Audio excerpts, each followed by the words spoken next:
Okay, let's unpack this because if you were just casually scrolling by on the internet, this would look like a completely mundane list of concrete pours, you know? Right, just like pipe laying and zoning update. Exactly, just dry construction logs.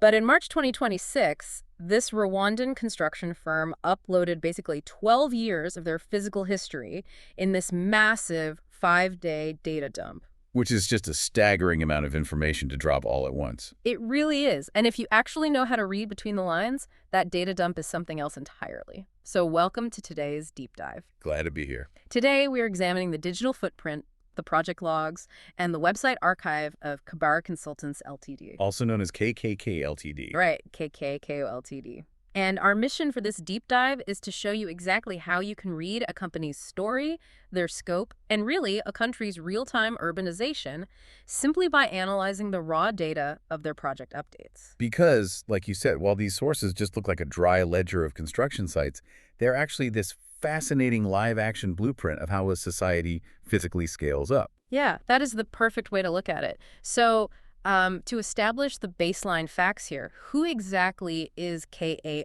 Ltd? Well, KKAC Ltd is a private construction company, and they were established in Rwanda in 2014. Okay, so they've been around for a bit. Yeah, over a decade. And if you look at their own materials from the archive, they specialize in a very specific triad of services.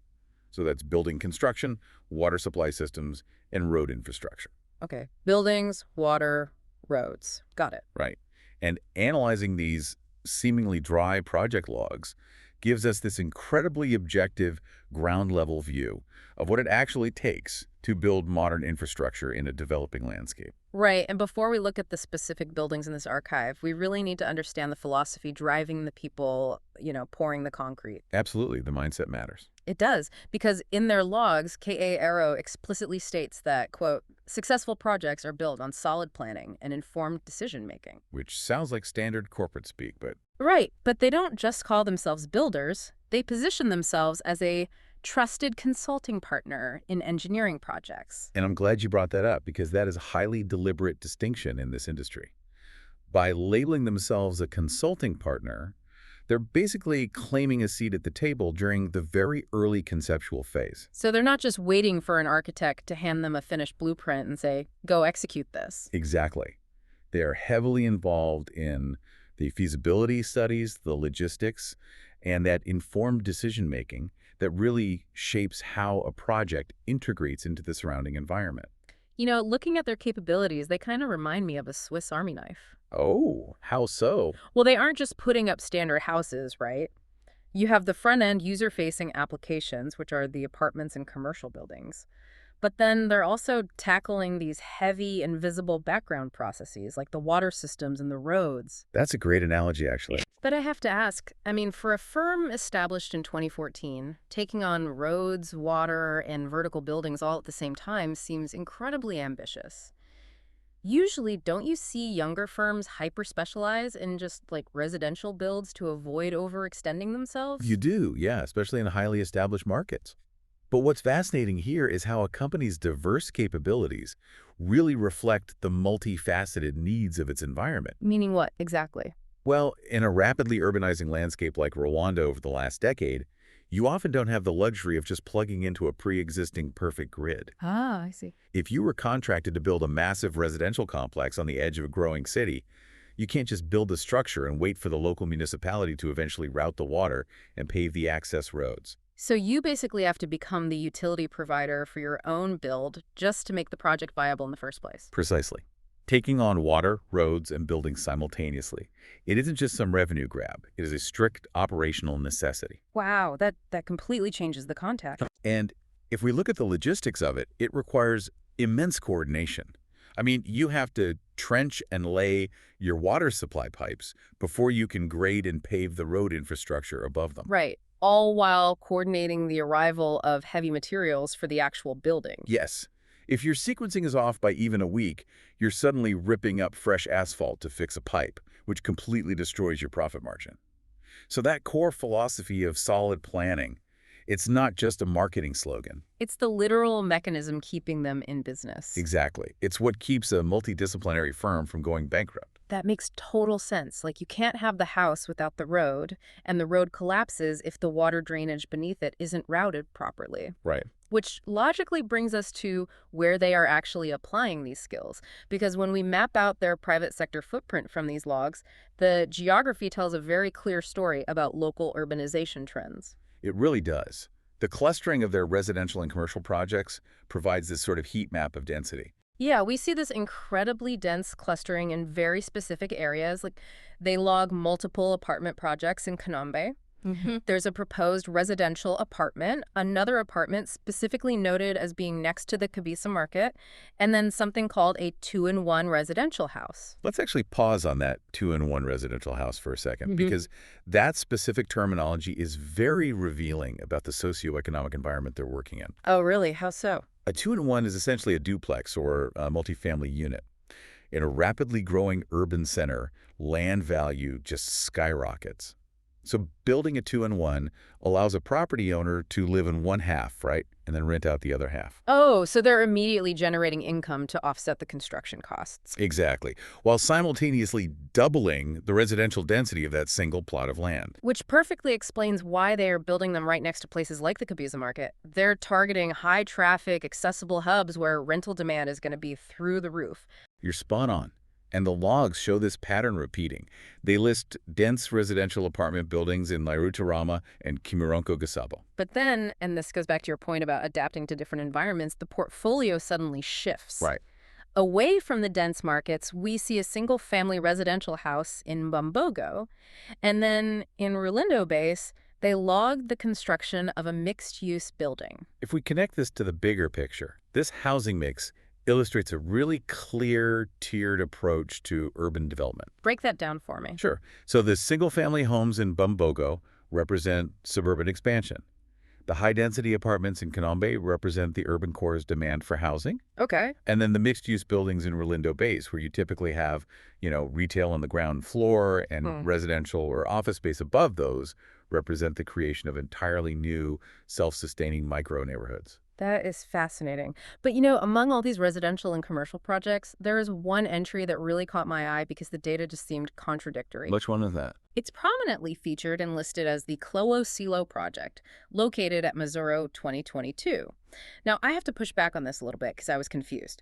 The project is literally titled Proposed Clo Project Located at Mazuro 2022. Okay, I see where you're going with this. Right, because this is being published in a massive archive update in March 2026. At first, I thought, well, maybe this is just a typo. But does the word proposed combined with an old 2022 date suggest, like, long bureaucratic delays? Or is it just a backlog in how they update their portfolio? That's a great question, and it highlights a fundamental misunderstanding most people have about the built environment. Okay, tell me. We tend to think construction begins when the shovels hit the dirt, right? Yeah, of course. In reality, the physical building is just the final 20% of the project's lifespan. The transition from a proposed concept in 2022 to a digital portfolio update in 2026 highlights the often unseen multi-year life cycle of major architectural endeavors. Right, because before you can pour concrete, you have to prove you aren't going to, like, sink the local water grid. Exactly. Or violate local zoning laws. When you see a proposed project in 2022, that kicks off a massive invisible mechanism.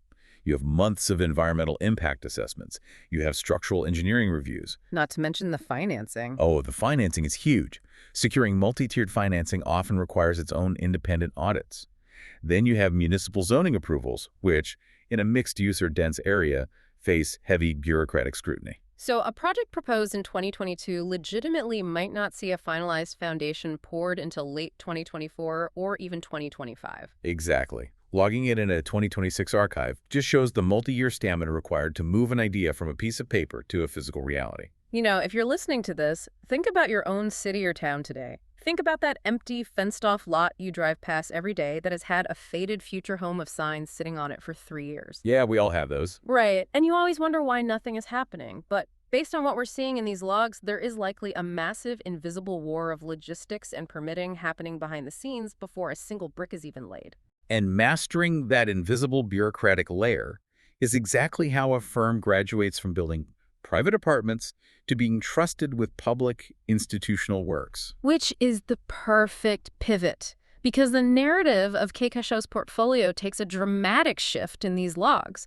We move away from the private wealth generation of duplexes, and suddenly we are looking at massive public works. A completely different tier of societal trust. Here's where it gets really interesting. Because to me, it's like an actor who stars in lightweight commercial blockbusters, but then suddenly pivots to incredibly heavy historical dramas.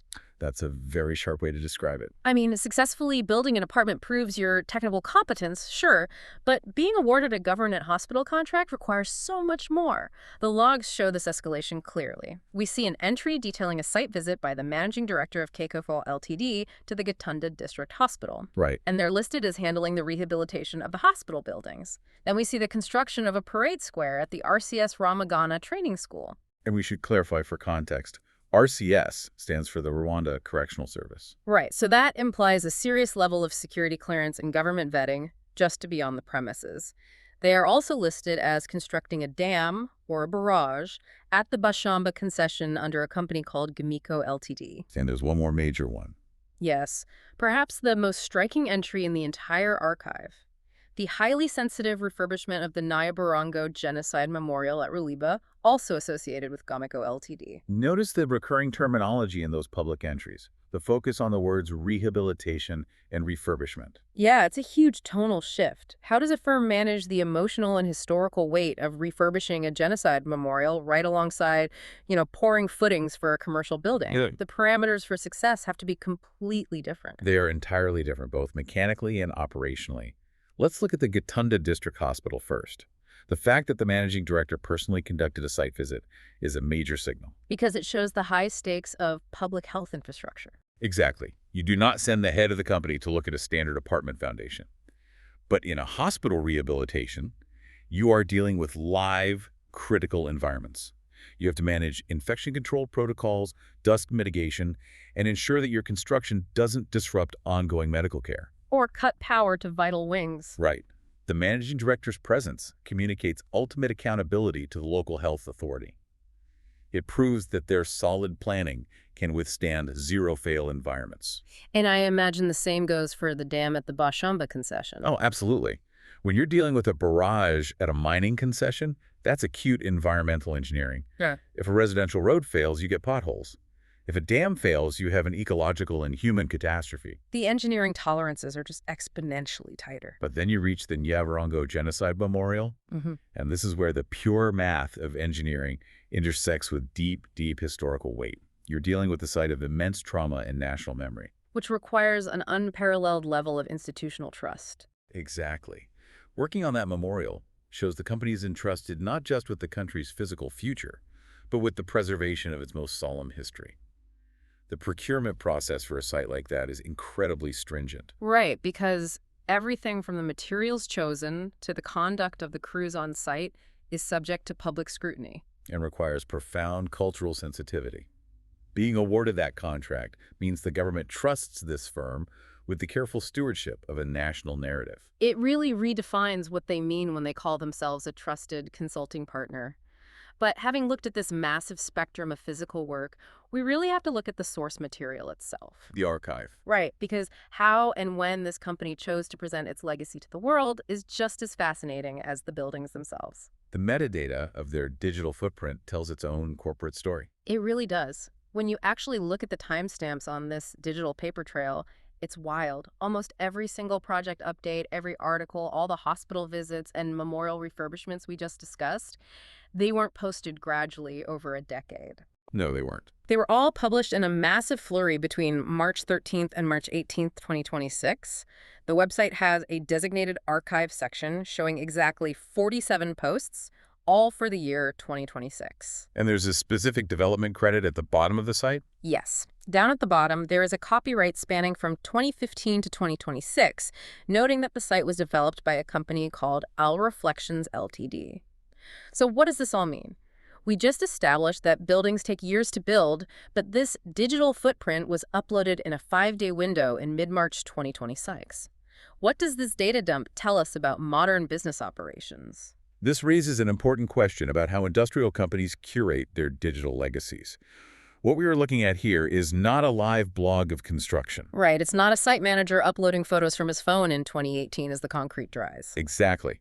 This was a concerted website overhaul. A firm established in 2014 spent a decade with their heads down, doing the hard physical labor of laying pipes, boring roads, and building hospitals. But to compete for the next tier of contracts, physical competence isn't enough anymore. You need a curated digital monument. Precisely. They likely hired Our Reflections Ltd. To digitize 12 years of sweat and concrete into a streamlined portfolio. Our Reflections gathered the disparate logs, the architectural renders from the 2022 Mazzoro proposal, the photos of the managing director at the hospital. And they published it in a single sustained burst. It is a highly calculated data dump designed to immediately communicate scale, reliability, and institutional trust to anyone who searches for their name. It's like they finally paused from laying physical foundations to lay a digital foundation. And honestly, looking at how they did it perfectly summarizes everything we've uncovered today. It really ties it all together. We started with what looked like a deeply uninteresting list of construction updates. But by decoding it, we revealed a 12-year story of a Rwandan firm, KACO Ltd., acting as the literal operating system for a developing society. Building everything from water systems to mixed-use commercial hubs. Right, and eventually earning the public trust required to rehabilitate vital hospitals and preserve sacred national memorials. And for you listening right now, I really want you to think about your own city or town today. Yeah, the invisible layers around us. Exactly. When you walk past a construction site, a hospital, or a local monument, consider the invisible solid planning and the specific companies shaping the physical reality of your daily life. It's not an accident. It's the result of thousands of unseen logistical battles. Logged meticulously in archives, just like this one. And to wrap up today's deep dive, I want to leave you with a completely different way to think about this archive. We spent this whole time talking about the permanence of these massive physical structures, the concrete dams, the hospitals, the memorials. The heavy stuff. Right. But imagine an archaeologist 1,000 years in the future. Imagine their only surviving piece of evidence about Rwanda in 2026 is this exact website archive from KACO Ltd. Oh, wow. That a wild thought experiment. Right. Looking at the specific mix of water dams, two-in-one residential homes, parade squares, and genocide memorials, what unique conclusions would that future historian draw about the priorities, the memory, and the daily life of this society? It really makes you wonder. Which foundation is actually more permanent? The physical concrete or the digital code? Something for you to mull over.